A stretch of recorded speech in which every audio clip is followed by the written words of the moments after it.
मुझे वादा करो कि अब पुराना सम्राट अशोक का भारत लाना है कि नहीं लाना है, अंबेडकर का भारत लाना है कि नहीं लाना है, भगवान बुद्ध का भारत वापस लाना है कि नहीं लाना है, और दुश्मनों को बाप के घर में भेज रहा है कि नहीं भेज रहा है? भेज रहा है, भेज रहा है। बोलिए ऊंची आवाज से, वादा है पक्का।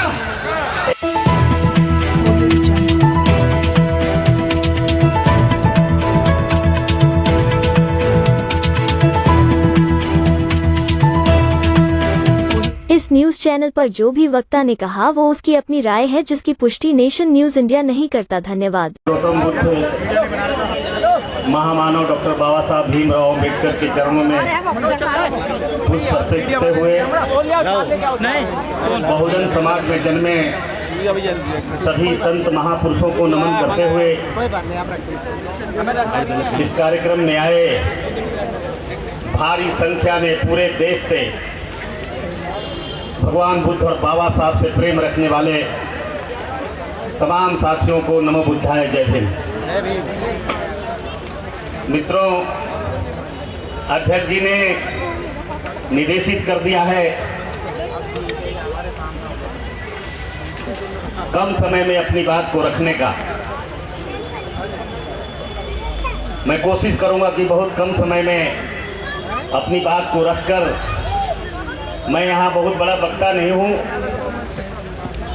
मैं तो एक श्रोता बनकर बहुत सारे विद्वान लोग जो इस मंच पर आए हैं उनसे सीखने आया हूँ, सुनने आया हूँ।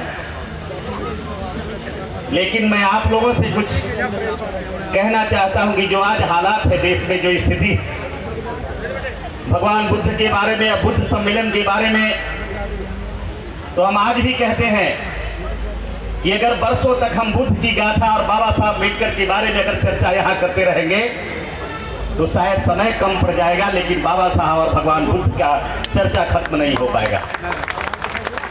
लेकिन मैं एक शब्द मैं आप लोगों से पूछना चाहता हूं, जिस हालात में आज हम खड़े हैं, जिस परिस्थिति में आज हम कार्यक्रम कर रहे हैं, जिस उदासी में आज यहाँ हम बैठे हैं, बड़े अफसोस की बात है।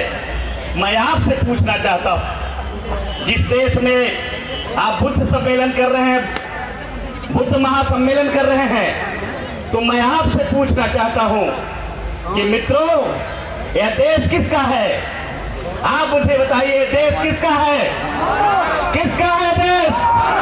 अगर देश आपका होता तो राजेंद्र पाल गौतम को बाबा साहब भीमराव अम्बेडकर के 22 प्रतिज्ञा पर मंत्री परिषद से इस्तीफा करना पड़ता, बताइए, करना पड़ता क्या?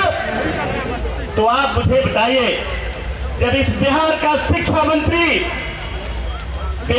शिक्षा मंत्री मनोज स्मृति अस्पृश्यता के बारे में, सत्यशोधक के बारे में और मनुस्मृति और साथ साथ जो रामचरितमानस में जो काव्य लिखा गया है जिसके बारे में कहता है, तो क्या उन्हें 51 लाख रुपया में मूड़ी काटने का घोषणा किया जाता क्या?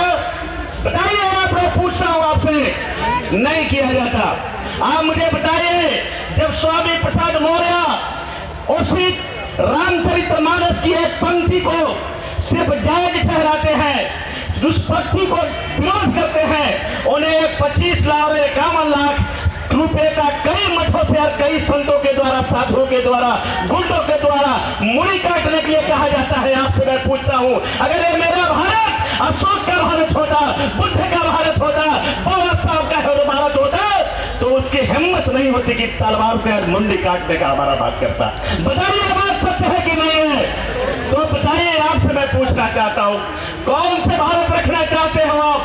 क्या तुलसीदास का भारत रखना चाहते हो, राम का भारत रखना चाहते हो, या भारत के संविधान निर्माण करने वाले बाबा साहब अम्बेडकर का भारत रखना चाहते हो? बताओ। अगर बाबा साहब अम्बेडकर का भारत रखना चाहते हो तो आज बताओ, चैलेंज दे दो यहीं से।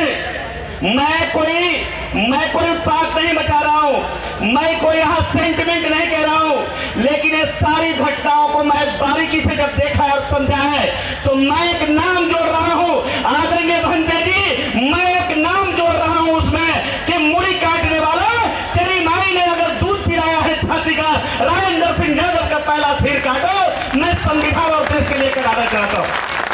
आप कटाओगे कि नहीं कटाओगे मुझे पता नहीं है। आप जिस हालात में बुद्ध का जयंती मनाओगे, बुद्ध सम्मेलन करोगे, मुझे पता नहीं है। लेकिन मैं आज कहना चाहता हूं, आप मुझे वादा करो कि अब पुराना सम्राट अशोक का भारत लाना है कि नहीं लाना है, अम्बेडकर का भारत लाना है कि नहीं लाना है, भगवान बुद्ध का भारत वापस आना है कि नहीं लाना है, और दुश्मनों को बाप के घर में भेजना है कि नहीं भेजना है, भेजना है, भेजना है। बोलिए ऊंची आवाज से, वादा है, पक्का। एक गाना सुना था हमने, वादा किया तो निभाना पड़ेगा, वादा किया तो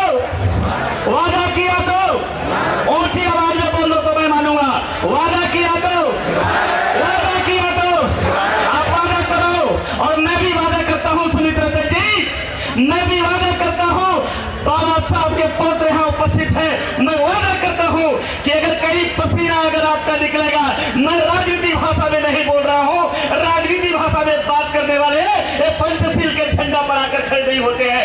वीरता के साथ, हिम्मत के साथ मैं कहता हूं, आपका अगर पसीना बहेगा, मैं पहले इस देश में मनुस्मृति को खत्म करने के लिए, इस देश में मनुवादियों को मिटाने के लिए, और उसके बाप का बाप ईरान इराक में भेजने के लिए हम संकल्पित हैं और अपना लहू भी बहाने के लिए तैयार है।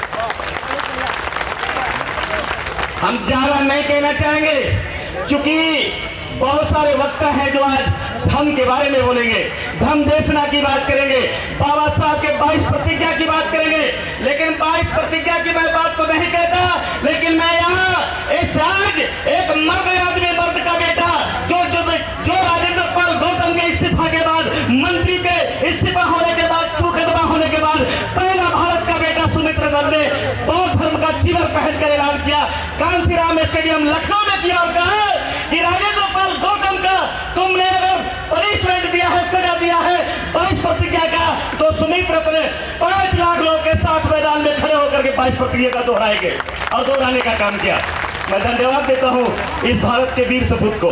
और आज भी मैं इस मंच के माध्यम से, इस सभा के माध्यम से, आज भी इंटेलिजेंस ब्यूरो के लिए यहाँ उपस्थित है, मेरा नाम नोट कर लो।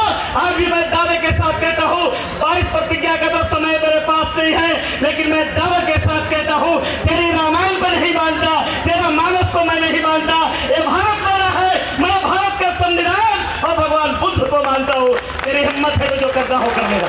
बहुत सही, बहुत धन्यवाद। बहुत समय का अभाव है और बहुत कम समय में अपनी बात मैंने कर दी थी, इसलिए अगर मेरी एक बात से मैं कभी कभी इमोशन या आ गया भी होगा तो मुझे माफ करिएगा। हमारे धर्म में कभी इमोशन नहीं है, लेकिन भगवान बुद्ध ने भी कहा है कि जब हिंसा होने लगे, जब अत्याचार होने लगे, जब जुर्म होने लगे, और जब समझो कि हमारी जान नहीं बचने वाली है, तो करोड़ों जान को भी मिटाकर संभालने में कोई फर्क नहीं है। यही बुद्ध का सच्चा संदेश है। जय भारत, जय बुद्ध, जय बाबा साहब अम्बेडकर, जय संविधान। Press the bell icon on the YouTube app and never miss another update.